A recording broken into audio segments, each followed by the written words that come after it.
Pengumuman tahap 1, 71.424 peserta lolos seleksi P3 Kemenak 2024. Kementerian Agama hari ini mengumumkan hasil akhir seleksi P3K bagi ex tenaga honorer K2 dan tenaga non-ASN yang terdaftar dalam database PKN untuk tahun anggaran 2024.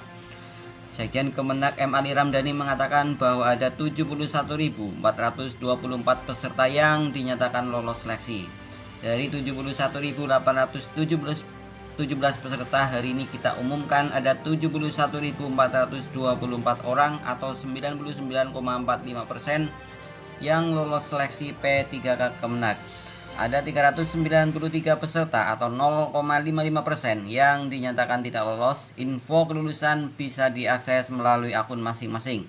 Keputusan Panitia Seleksi P3K Kementerian Agama tahun anggaran 2024 bersifat mutlak dan tidak dapat diganggu gugat. Terang M. Ali Ramdhani di Jakarta Rabu 1 Januari 2025. Peserta yang dinyatakan lulus seleksi harus menyampaikan kelengkapan berkas secara elektronik melalui akun masing-masing pada laman PKN mulai 1 sampai 31 Januari 2025. Sambungnya, kelengkapan dokumen yang diunggah peserta: 1. Pas foto terbaru menggunakan pakaian formal dengan latar belakang warna merah. B. Asli ijazah atau bagi kelulusan perguruan tinggi luar negeri telah memperoleh surat keputusan penyetaraan ijazah dari kementerian yang berwenang. C. Asli transkrip nilai atau bagi lulusan perguruan tinggi luar negeri melampirkan transkrip nilai dan surat keputusan hasil konversi nilai indeks prestasi kumulatif IPK dari kementerian yang berwenang. D. Hasil cetak atau printout daftar riwayat hidup dari laman PKN yang pada bagian nama, tempat lahir, dan tanggal lahir ditulis tangan sendiri menggunakan huruf kapital atau balok dengan tinta hitam, telah ditandatangani sendiri oleh peserta dan dibubuhi materai 10.000. E. Surat pernyataan 5 poin yang telah ditandatangani sendiri oleh peserta dan dibubuhi materai 10.000 sesuai format sebagaimana terlampir pada pengumuman ini. F. Surat keterangan catatan kepolisian atau SKCK yang diterbitkan oleh Kepolisian Negara Republik Indonesia dan masih berlaku pada saat pengisian daftar riwayat hidup. G. Surat keterangan sehat jasmani dan rohani dari dokter yang berstatus pegawai negeri sipil atau dokter yang bekerja pada unit pelayanan kesehatan pemerintah, diutamakan menggunakan fasilitas pelayanan kesehatan pada Kementerian Agama yang dibuat dan ditetapkan paling kurang pada bulan Januari 2025. H. Surat keterangan tidak mengonsumsi atau menggunakan narkotika, psikotropika, prekursor, dan zat adiktif lainnya yang ditandatangani oleh dokter dari unit pelayanan kesehatan pemerintah atau dari pejabat yang berwenang pada badan atau lembaga yang diberikan kewenangan oleh pengujian zat narkoba dimaksud, yang dibuat dan ditetapkan paling kurang pada bulan Januari 2025.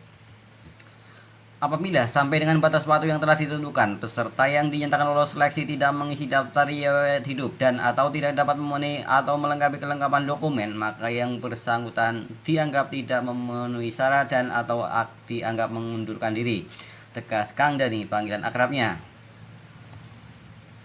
Kepala Biro Sumber Daya Manusia pada Sekjen Kemenak, Wawan Junaidi, menambahkan, apabila terdapat peserta yang telah dinyatakan lolos namun memilih untuk mengundurkan diri, maka dia wajib membuat dan mengunggah surat pengunduran diri yang telah ditandatangani sendiri dan dibubuhi materai 10.000 sehingga kebutuhan jabatan yang bersangkutan dapat diisi atau diganti dari peserta urutan berikutnya pada kebutuhan jabatan yang sama sesuai dengan ketentuan yang berlaku.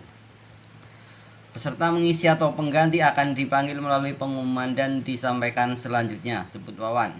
Jika ada peserta yang dinyatakan lolos tahap akhir seleksi P3K dan atau sudah mendapatkan persetujuan nomor induk P3K kemudian mengundurkan diri, maka kata Wawan yang bersangkutan akan dikenai sanksi tidak boleh melamar pada penerimaan ASN 2 tahun anggaran pengadaan pegawai ASN berikutnya.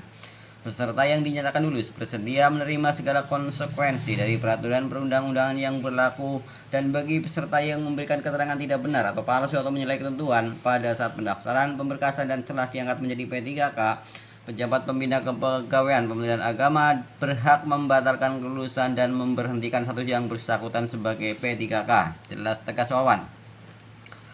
Proses seleksi ini tidak dipungut biaya. Kelulusan pelamar adalah prestasi dan hasil kerja sendiri. Jika ada pihak yang menjanjikan kelulusan dengan motif apapun, baik dari pegawai Kementerian Agama atau dari pihak lain, maka hal tersebut adalah tindak penipuan.